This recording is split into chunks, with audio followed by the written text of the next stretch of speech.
भारत और चीन दुनिया के सबसे ओल्डेस्ट सिविलाइजेशन में से एक है और एक दूसरे के पड़ोसी देश भी हैं और कई सालों से एक दूसरे को स्ट्रेटेजिक, इकोनॉमिक और डिप्लोमेटिक तरीके से हराने में लगे हुए हैं और एशिया में अपने वर्चस्व को बनाने में लगे हुए हैं। चाइना जो बीते 30 सालों से कड़ी मेहनत करके अमेरिका के बाद इस समय इकोनॉमिकली दुनिया का दूसरा सबसे ताकतवर देश है, वहीं भारत एक नया उभरता हुआ देश बन के सामने आ रहा है। बड़े बड़े इकोनॉमिस्ट और ऑर्गेनाइजेशन का मानना है कि आने वाला युग भारत और चीन में से किसी एक का होने वाला है। अब वो देश कौन है, आइए जानते हैं। तो नमस्कार दोस्तों, स्वागत करते हैं आपका चार्जिंग पॉइंट हिंदी में। दोस्तों, आज के इस वीडियो में हम जानेंगे कि 19th सेंचुरी ब्रिटेन की थी, 20th सेंचुरी अमेरिका की थी, 21st सेंचुरी किसकी होने वाली है, इंडिया या चाइना। तो जानने के लिए जुड़े रहिए आप इस वीडियो के साथ। 1947 में भारत को अंग्रेजों से आजादी मिली थी और 1949 में चाइना में सिविल वॉर में कम्युनिस्ट पार्टी की जीत होती है और फिर पीपल रिपब्लिक ऑफ चाइना की स्थापना होती है, जिसे आज हम चाइना के नाम से भी जानते हैं। 1990 तक दोनों देशों की अर्थव्यवस्था लगभग एक बराबर थी, पर फिर उसके बाद पिछले 30 सालों में चाइना की ग्रोथ ने पूरी दुनिया को चौंका दिया है। चाइना इस समय दुनिया की दूसरी सबसे बड़ी अर्थव्यवस्था है और भारत 5वीं सबसे बड़ी अर्थव्यवस्था है। चाइना की जीडीपी 18 ट्रिलियन डॉलर्स है, वहीं भारत की जीडीपी 3.5 ट्रिलियन डॉलर्स है। इकोनॉमी वाइज चाइना भारत से 5 से 6 गुना बड़ा देश है और इसकी सबसे बड़ी वजह है चाइना की पॉलिसीज। चाइना ने 1978 में ही समझ लिया था कि उसे कैसे ग्रो करना है। 1978 में चाइनीज कम्युनिस्ट पार्टी के लीडर डेंग जाओपिंग ने न्यू इकोनॉमिक रिफॉर्म को इंट्रोड्यूस किया था, मेक इन चाइना को बढ़ावा दिया था, जिसका नतीजा आज चाइना इकोनॉमिक सुपर पावर है। वहीं भारत ने अपनी इकोनॉमी को बहुत ही लेट ओपन किया। 1991 में भारत ने एलपीजी रिफॉर्म किया और फिर 2014 में मेक इन इंडिया को इंट्रोड्यूस किया, जिसके चलते भारत चाइना से पिछड़ गया। पर जो चाइना पिछले 30 सालों से बहुत तेजी से ग्रो कर रहा था, अब उसकी ग्रोथ रेट गिरती जा रही है। पिछले 3 सालों में चाइना की एवरेज ग्रोथ रेट 4.5% रही है। 2022 में तो चाइना की ग्रोथ रेट सिर्फ 3% आई थी। पिछले 40 सालों में चाइना की सबसे लो ग्रोथ रेट थी। इसके अलावा आज के समय चाइना मल्टीपल इकोनॉमिक प्रॉब्लम्स को एक साथ फेस कर रहा है, जैसे कि रियल एस्टेट क्राइसिस। चाइना की बड़ी बड़ी रियल एस्टेट कंपनी डिफॉल्ट होती जा रही है, क्योंकि चाइना में अब कंस्ट्रक्शन करने के लिए ज्यादा कुछ बचा नहीं है। चाइना ने इतनी ज्यादा बिल्डिंग्स, इतने ज्यादा टाउन्स को कंस्ट्रक्ट कर दिया है कि चाइना में घोस्ट टाउन के नंबर बढ़ते जा रहे हैं। आज के समय चाइना में इतने फ्लैट्स खाली पड़े हैं कि उनमें आराम से 10 करोड़ लोगों को बसाया जा सकता है। अब जब चाइना में कंस्ट्रक्शन करने के लिए ज्यादा कुछ बचा ही नहीं है, तो इसके चलते चाइना में रियल एस्टेट कंपनीज कोलैप्स कर रही हैं और चाइना रियल एस्टेट क्राइसिस से गुजर रहा है। इसके अलावा चाइना डेट क्राइसिस को भी फेस कर रहा है। चाइना का belt and road initiative fail हो चुका है। बड़े बड़े इकोनॉमिस्ट का कहना है कि कोविड पैंडेमिक और रशिया यूक्रेन कॉन्फ्लिक्ट के चलते वर्ल्ड इकोनॉमी को बहुत नुकसान हुआ है और कई देश रिसेशन में जा चुके हैं, कई देश बैंकरप्ट होने के कगार पे हैं। तो इस हालात में कई देश चाइना का लोन नहीं चुका पा रहे हैं, जिससे चाइना के बैंक्स का एनपीए, नॉन परफॉर्मिंग एसेट, बहुत तेजी से बढ़ रहा है। एक रिसर्च में पाया गया कि चाइना ने अब तक बीआरआई प्रोजेक्ट के तहत कम से कम $240 बिलियन के लोन बांटे हैं। तो बैड लोन होने के चलते चाइना का बेल्ट एंड रोड इनिशिएटिव बंद होता हुआ नजर आ रहा है और इससे चाइना की इकोनॉमी को भी बहुत लॉस हो रहा है। इसके अलावा शी जिनपिंग की जीरो कोविड पॉलिसी चाइना की इकोनॉमी की बैंड बजा दी है। चाइना की जीरो कोविड पॉलिसी के चलते बहुत सी ग्लोबल कंपनीज अपना मैन्युफैक्चरिंग प्लांट चाइना से शिफ्ट कर रही हैं। इसके अलावा यूएसए और चाइना के बीच टेंशन हाई पे है। यूएसए ने वीगर फोर्स प्रिवेंशन एक्ट पास किया है, जिससे वो चाइनीज गुड्स को बैन कर रहा है जो चाइना के शिनजियांग प्रोविंस में बनते हैं। तो जैसे जैसे फ्यूचर में यूएसए और यूरोप चाइना के प्रोडक्ट को बैन करेगा या उस पर टैरिफ बढ़ाएगा, इससे चाइना की इकोनॉमी को लॉस होगा। देखो, बहुत से इकोनॉमिस्ट का मानना है कि चाइना का डाउनफॉल स्टार्ट हो गया है, पर इसे ये मत समझ लेना कि चाइना के हालात श्रीलंका या पाकिस्तान जैसे हो जाएंगे। चाइना की इकोनॉमिक प्रॉब्लम्स अलग तरीके की हैं, जो चाइना को एक इकोनॉमिक स्लोडाउन की तरफ तेजी से लेकर जा रही हैं। इस स्लोडाउन से चाइना की ग्रोथ रेट थम जाएगी। जो चाइना तेजी से ग्रो करता था वो फ्यूचर नहीं कर पाएगा। तो जैसे जैसे चाइना इकोनॉमिक स्लोडाउन की तरफ बढ़ेगा, भारत को इससे फायदा होगा, क्योंकि दुनिया भर के इन्वेस्टर ये देखेंगे कि चाइना की ग्रोथ रेट गिर रही है। वही भारत इस क्राइसिस वाले समय में भी 6 से 7% के बीच ग्रो करने वाला है। इसके अलावा भारत का फ्यूचर भी बहुत शानदार होने वाला है। 2027 तक भारत वर्ल्ड की 3rd लार्जेस्ट इकोनॉमी बन जाएगा और 2030 या 32 तक $10 ट्रिलियन की इकोनॉमी बन जाएगा, जिससे भारत में एवरेज इंडियंस की इनकम डबल हो जाएगी। भारत में कंज्यूमर मार्केट बढ़ेगा, कंज्यूमर गुड्स की डिमांड बढ़ेगी।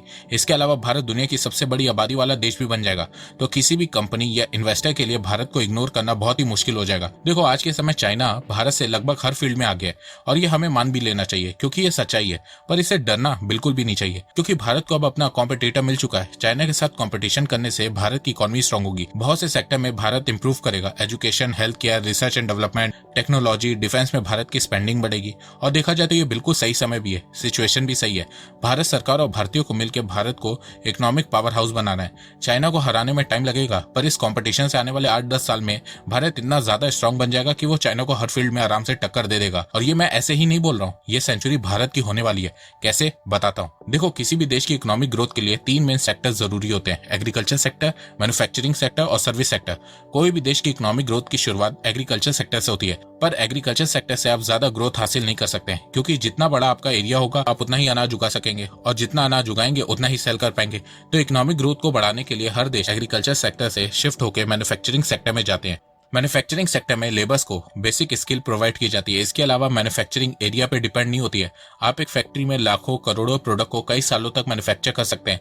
आप जितनी फैक्ट्रीज लगाएंगे, जितना प्रोडक्ट मैन्युफैक्चर करेंगे और फिर जितना प्रोडक्ट वर्ल्ड वाइड सेल करेंगे, आपके एक्सपोर्ट उतने ही बढ़ेंगे और उससे आपके देश की ग्रोथ भी बढ़ेगी और साथ में इकॉनमी भी।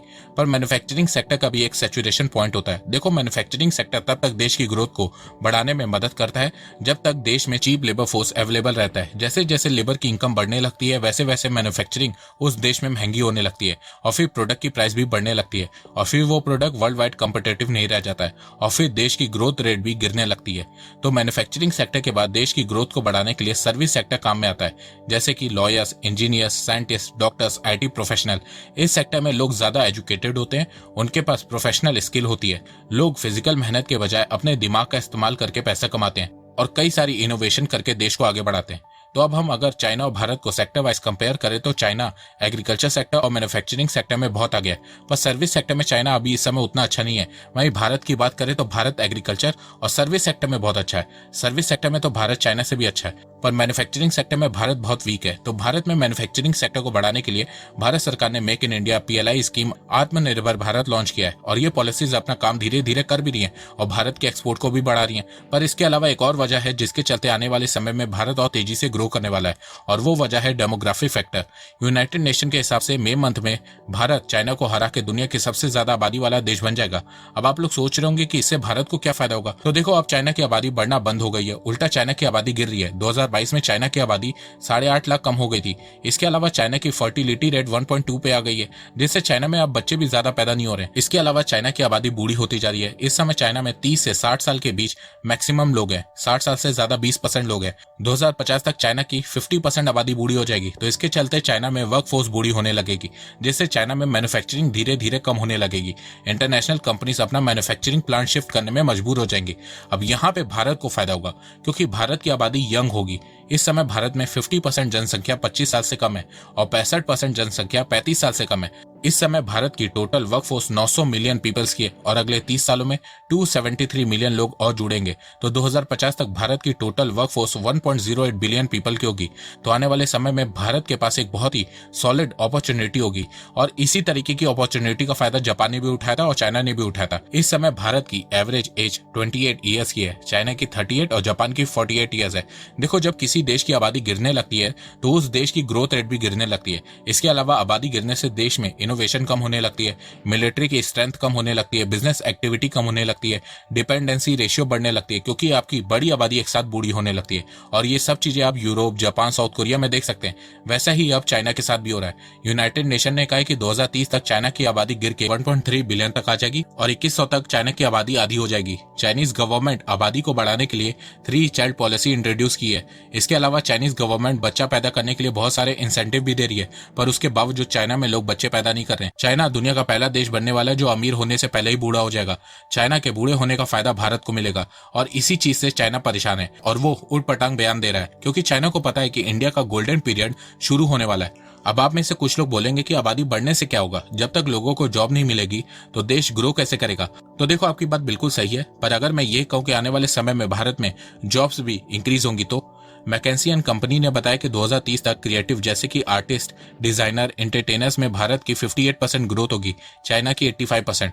टेक्नोलॉजी प्रोफेशनल जैसे कि कंप्यूटर इंजीनियर में इंडिया की 129% ग्रोथ होगी, चाइना की 50%। इसके अलावा टीचर्स की फील्ड में आने वाले 10 सालों में भारत में 208% की ग्रोथ होगी, चाइना में 119%। मैनेजर्स एंड एग्जीक्यूटिव में भारत की 75% की जंप होगी, चाइना में 40%।